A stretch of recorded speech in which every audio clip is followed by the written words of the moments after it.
How to remove a debit or a credit card on TEMU app. Hey everybody, welcome back to Official Help Desk. In today's video, I'm going to show you how you can remove your debit or a credit card from your TEMU account. So without any further ado, let us jump right into the process. First of all, make sure to update your app.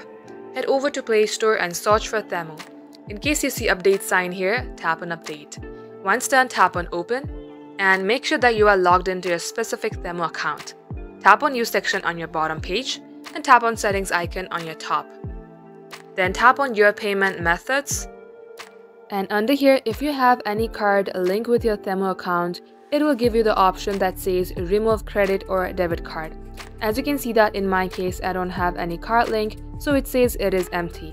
But you can remove your card by just tapping on Remove Card and you will be able to do so. So that is all for today's tutorial. If you would like to see more videos on this topic, then do comment down below and we will get back to you soon with more tutorials like this. In the meantime, what you can do is like this video and subscribe to our channel. Also, don't forget to hit the notification bell to never miss an update from us. Lastly, thank you very much for watching the video till the very end. We will catch you up in our next upload.